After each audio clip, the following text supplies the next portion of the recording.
ng Mesopotamia.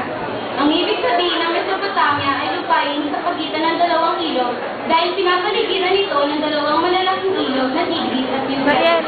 Ito ay sinasabing unang dunduyan ng sibilisasyon dahil dito umusbong ang mga unang tao. Ang Mesopotamia ay isang lugar na may malaki at magandang lupa kung kaya't maraming makabuluhan at may influensyong kaganapan. Well, Tayo ay magbalik tanaw sa ilang mga bagay na nagpapatingkad sa kultura ng iba.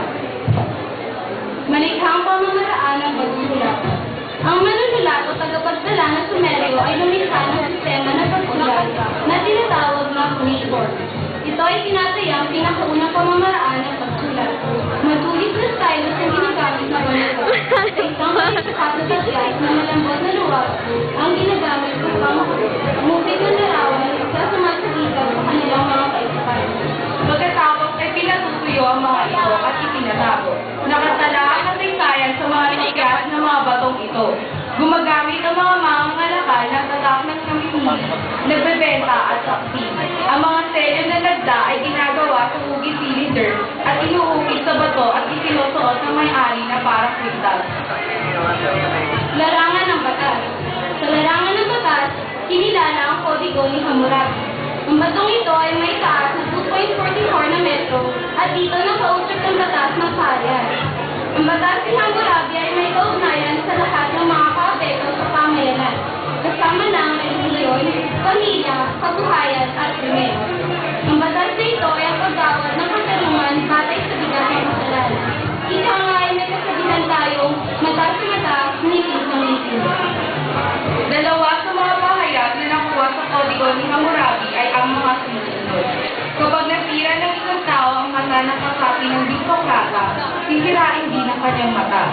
Ang ikalawa, kapag tinanggal ng isang tao ang ngipin ng kapa o kauri niya, tatanggalan din siya ng ngipin. Pili.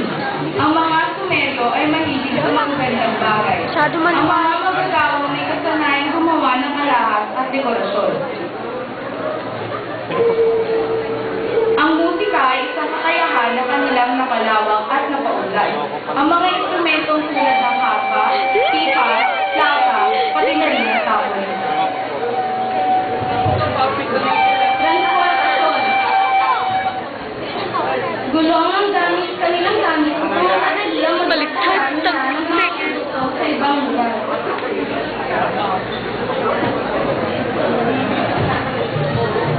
Relihiyon.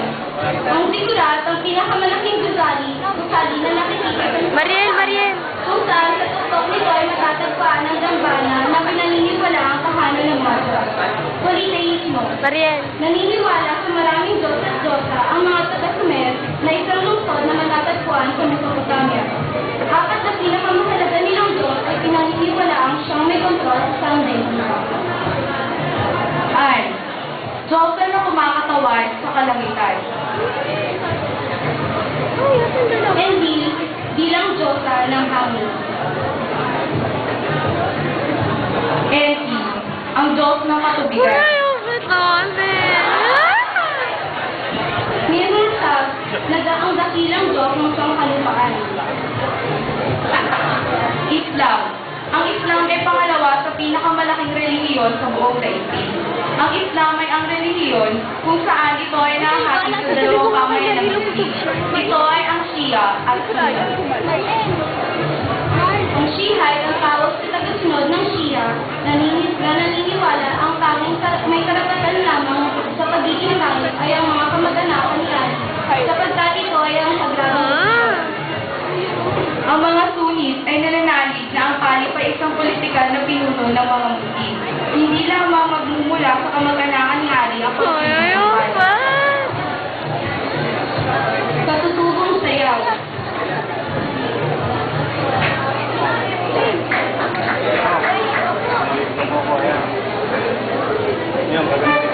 Ito ay isa sa mga katutubong sayaw ng Iraq.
na naging bahagi ng kasaysayan at nakapag-ambag ng malaki sa buong daigdig.